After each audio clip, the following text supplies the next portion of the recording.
This is, as I said, it's about social corporate responsibility. I just want to hear, if you ever heard this term before. Social corporate responsibility. Who heard? How do you describe, social responsibility? Let's answer the question. A company, person, or organization that during the course of its business dealings works with the benefits of society as a whole in mind. Means, we work for the society, right? We do something not for ourselves, not for our company, not for our family, but for society. For society. Also. But what do you think about IBSU's contribution of the social corporate responsibility? Have you ever heard anything about IBSU's contribution to this? Mainly it's based on the mission. That's correct. IBSU. Okay, number one should be, I think, charity club. War in the city, refugees. Yeah. Charity club is one. Another is helping those refugees. Employing people and lecturers. Blood, yes, very good. Atheists are giving some special case out to society. Yes, okay. I say generally it should be connected with our main goals, our main mission. We have to prepare the students, maybe graduated, which will be real citizens of the country, in Georgia, in Turkey, and I think that subject is very, very close to our society. I think you agree with that, right? All right. Actually, there was a work definition of. But later I'll have the presentation. But what do you think? Why do companies, because we have many presentations, I should cut some. Why do companies do that? I mean, there are companies doing, this sort of work. If we are a company and we are doing so, what is the aim? Why do companies support do this kind of work actually? How do you think? To be the honest member of the society. Oh. Sometimes they are poor. Yeah. Anybody else? To increase number of clients. Why? Well, it's Who here? Who heard about advertising. to advertise the company? To advertise company. That company is helping poor and what makes sense? Yeah, the people learn about it. Company gets good about the society, and this is beneficial for the company later. Does it work? Help? I mean, refugees or whatever. What else might be? Sometimes government encourages socially responsible companies Yes. by awarding special Yes. prizes Correct, in the yes. United States. Yes. Yeah. Actually, there are some companies. For in US, in UK, there is a company doing, annually, awarding in different, in different fields. Say. It increases company.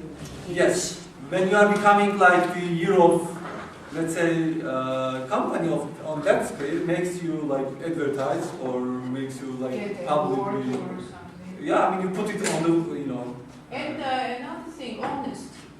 So every company should be based on honesty. It's not important to get money. award or money always, but this is the main goal of any company, to help your society, I think. Okay. Is that the main goal? Huh? Is that the main goal? Main goal is to make profit. Yes, but honesty and dedication to society. If you are non-profit organization, But you want to create a social awareness so that everybody will be able to be aware that the company is there and that increases your throughput. In effect, it increases your profit indirectly. But business ethics means does that, not always mean that you do something special. If you do your job honestly, this sounds also ethics. So it does not mean that you get something from them, but it means that you are not punished, for example, because breaking the law. That's also benefit for the organization. We are talking about applying the ethics. Okay, this is a repetition, of course, right? Agree that? Increasing productivity and quality. It increases productivity and quality of the product in the company. And people now try to produce better products, work harder to help maybe people more or whatever. Increase ability, they should know about this? Why not? Yeah, of course. Because Yeah. I think that all those our activities should be transferred. Not all of them, but should be transferred. And especially, for example, when we are involved in some charity activities, of course, students should be informed about it, that it will increase the authority of the staff before students. Another person we visit, let's say, what we call urban children, Orphanage. or orphan children. Orphanage. Yeah. Then you know. So. It's different, it's not awareness. The awareness, this is first stage. After awareness comes some image. After image comes reputation. And what we should have, it is social capital. Social capital comes when organization has reputation. Yeah. In charity, some kind of and other things. That means that organization, especially university, should spread ideology or new kind of thinking or some transparency or new values, democratic values, should build new democratic society. We are not only selling, for example, knowledgeable services or knowledges, but we are a very important organization building new society. And in this kind of thing, we should have very Now, good. this is about 2012 winners in UK. University of Cumbria, carbon reduction, because of carbon reduction, work they received, let's say, an award. But social responsibility been more for the university. I mean, there are others received, different medals for different work. University of Leeds promoting positive behavior. Yeah. I studied this. This Leeds University. It's really positive. Does it promote? Positive. Okay. Go on. Is it not based that's important? Yeah. Okay. Thank you. Okay.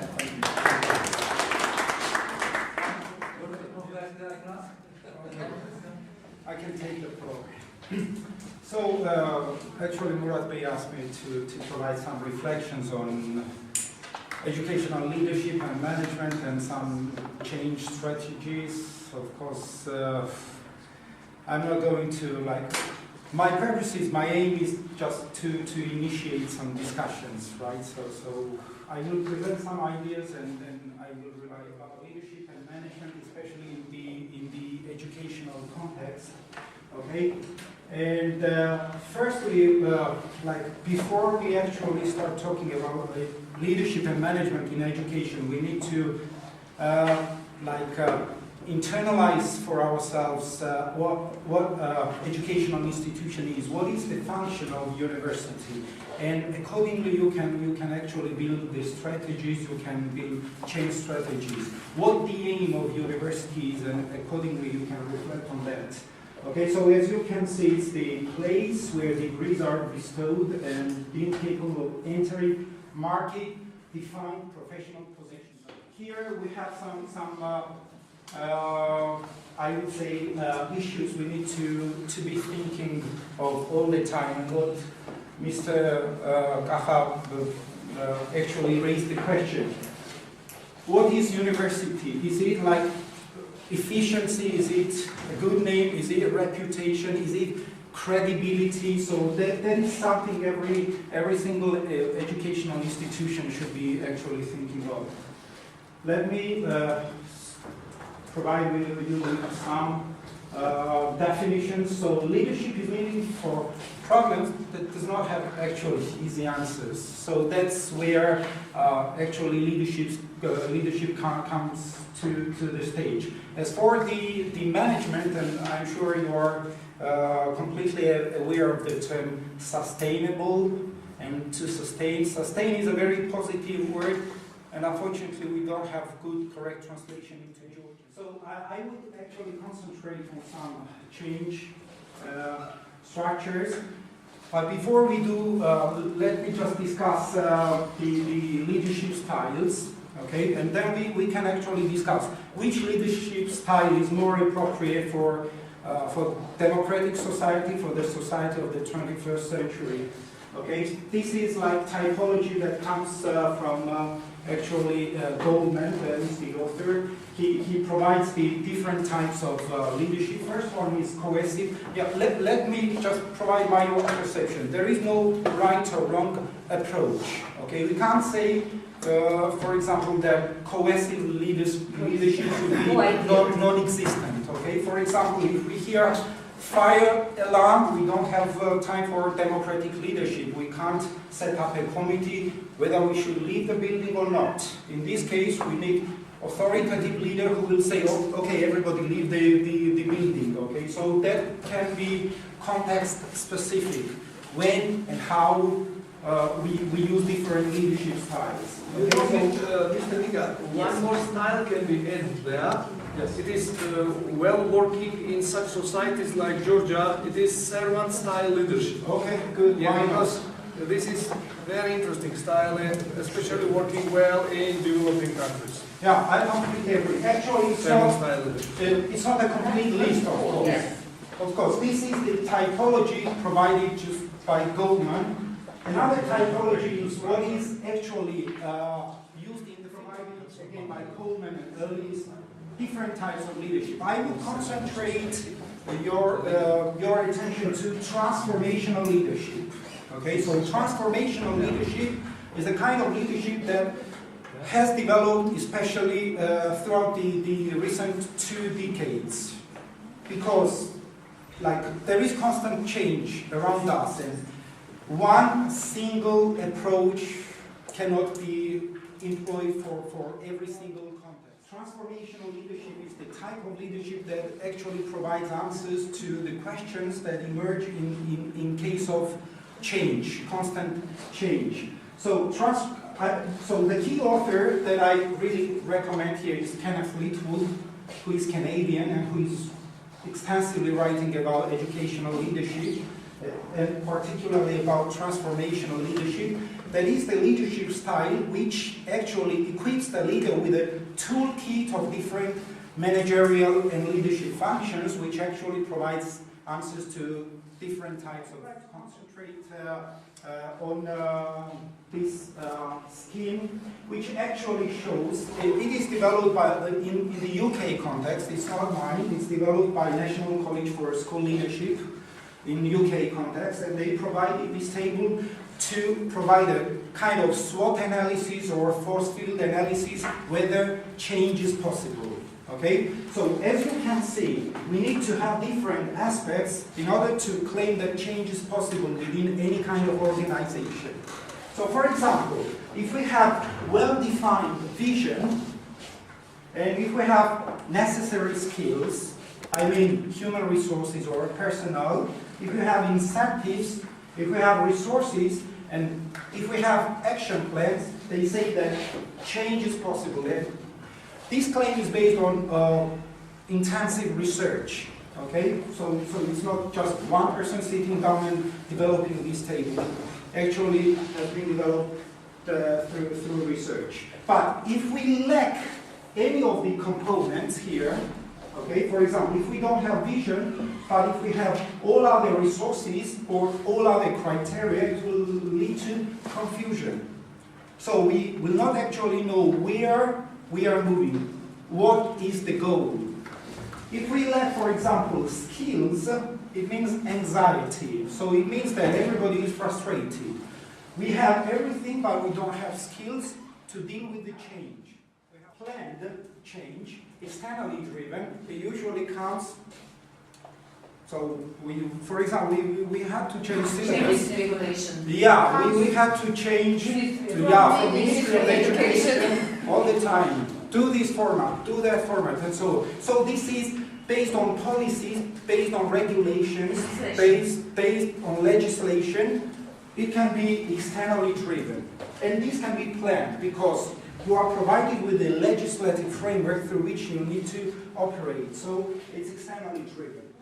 Right, but internally driven, they come from university administration, for example. Right, again, it's on an institutional level, but again planned, so that the top management decides to take up some initiative, so they try to develop this according to the plan. Emerging can be the demand or the needs created by the society, okay? The larger society, by the global context.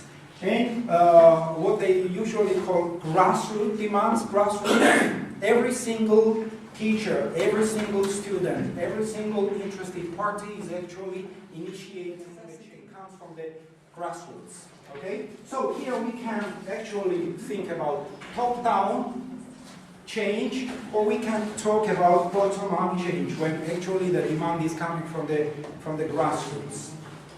Okay? So this is the final piece that I would like to present. It's actually my aim was to provide some framework, and like if we can initiate or for example we can have this, try to do this activity if you would like, to define what our vision is, what skills we have, and so on and so forth. I completely rely on you in this respect.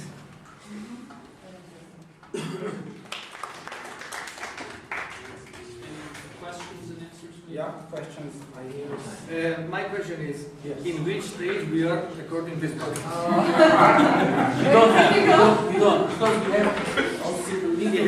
So, Yeah, we need to. Mr. Jaffa, let's vote for this question. Let's vote and count votes. Yeah. What do you think? What do you think? Okay, first, it's not like evaluating the whole organization. We need to choose the initiative, and then we can actually evaluate that initiative. So, for example, I don't know, developing new programs, and then we can actually evaluate how we are proceeding. We can use this in consideration to understand where we are. As a society, as a Georgian society, I think we are in frustration. As a whole society. Yeah. I don't mean organization. Are you sure we have vision? Yes, maybe if we Do you don't have have skill? vision, that means that We have I vision. understand Do that. we have action plans? We have vision. But maybe we have, only we don't know. You see, what's vision sometimes? Yeah. More angels. Who knows? That means that Too many visions. too many frustrations. We have a nice measure on this end. Too many visions. In this case. Okay, thank you. Very nice.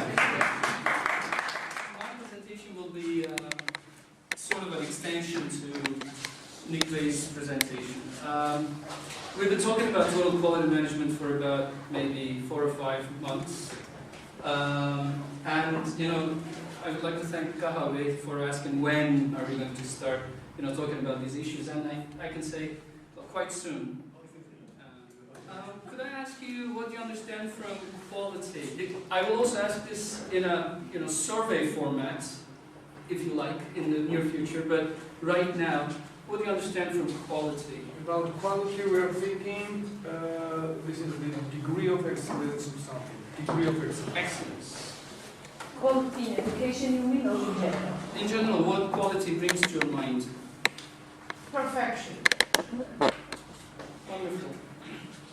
Fitness. Steps.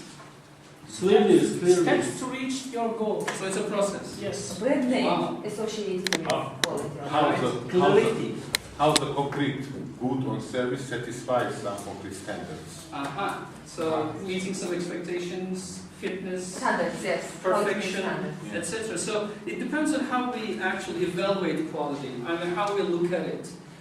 It depends on our viewpoint. You asked, how about education?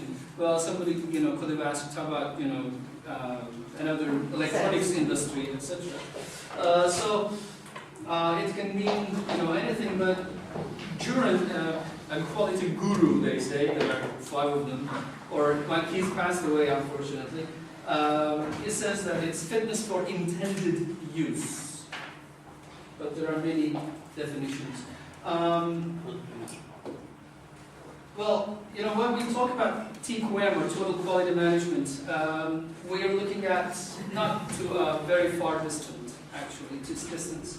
It appeared in the United States, went to Japan, came back to the United States, but it was the United States who introduced it to the rest of the world. But there's a slight difference between the Japanese approach and the United States approach.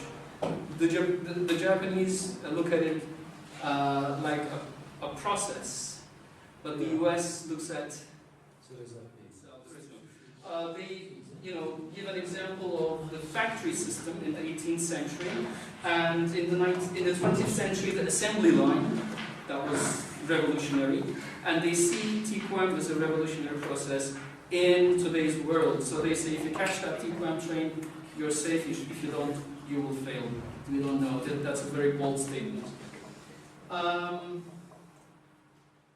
we talked about the other countries' experiences, etc. They all say that TQM is something that can be adapted. When we look at the Georgian context, and you can speak for hours about that, I think, but Georgia has gone through many radical changes. Sometimes it was very difficult to catch the changes, right? Yeah. And quality assurance offices were set up to eradicate the corruption and catch up with the modern system and Bologna process, etc. Increase, hopefully, at the end of this. And maybe finding the most suitable leadership style for IBSU. That's going to be local, we want to see our curriculums updated, the use of technology increased. We want to see strategic management, we want to see some attitudinal change in accordance with the paradigm shifts. We want to see defined workflows and quality certification at the end, because quality certification will be kind of an automatic, I placed some documents in Google Drive. If you click your Google Drive, shared with me, you can see Lamage CM documents, and you can see some PDF documents there about change management and all the PDF documents related to my colleague's presentation. The fun part. Certainly, I have one question. There is a new format for syllabus, yes? Yeah, there is. New format. And formal decisions. And for many other things. I've heard This is called This is same for Georgian. They say it is in English, but there is no Georgian. So as we all mentioned about our training to Portugal, it was city of Bragança. It was very beautiful city, very beautiful university people, and again really very valuable education and information. Gateway. Yes. What did you eat? So it's what you drink. So I will tell you it later, maybe. But first of all, I would like to tell you about the change. Everybody mentioned today change management, but we should think about it before we change. There must be, we should change maybe people's mind, or change the role of people inside the university organization, especially we are talking about university.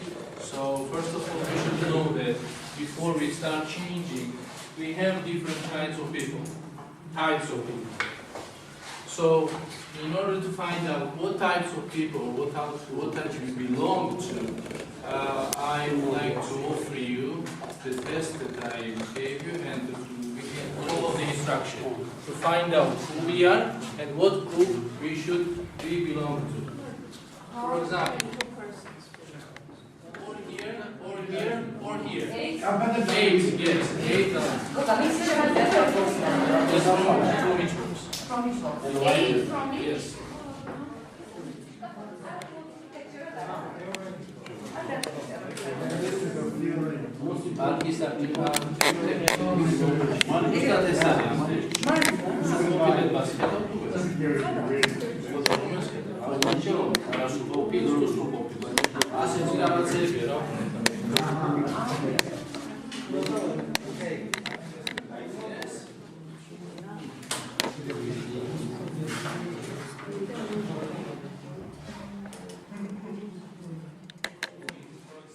How many words we chose from Map 1A?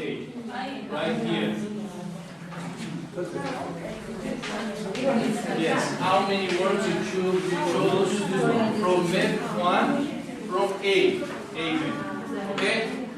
Then B map. Okay? C and B.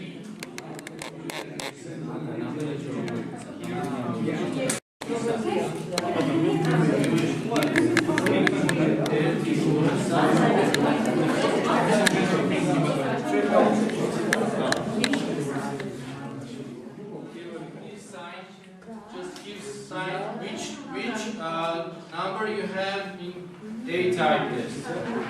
If you have 9, 19. If you have 8, 18, okay? Then do the same with D, C, and B.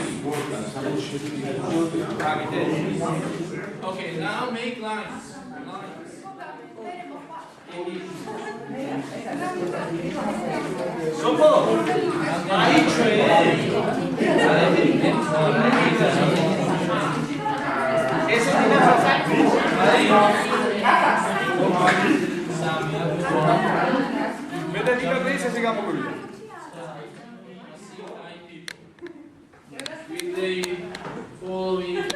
With the following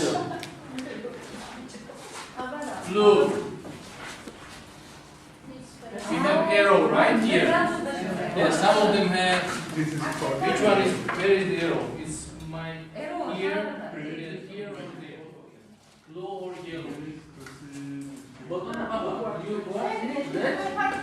So who is green? Is anybody green? Yellow. How did you say? You are blue. Blue. Ah, we were eight. Bravo. So, so blue type person, okay, needs to act, logical problem solving, thinking about financial aspects, realistic, unemotional, efficient, precise with numbers and information, struggles with unclear ideas, lack of logic.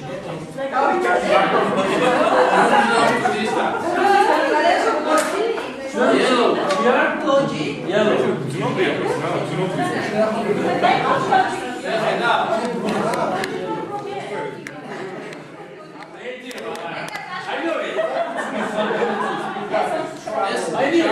Is it C? Okay, A type facts, B type feature, B type form, and C type feeling. And we have this kind of characteristics for the following people. Directors.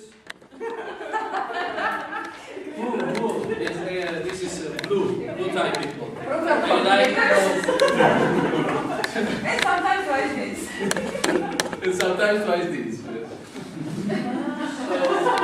Yes, that's the fact because we might take into consideration this kind of test while we are planning to change our staff inside of administration, because it will help us to put right people to the right place to be more effective. We can take into consideration.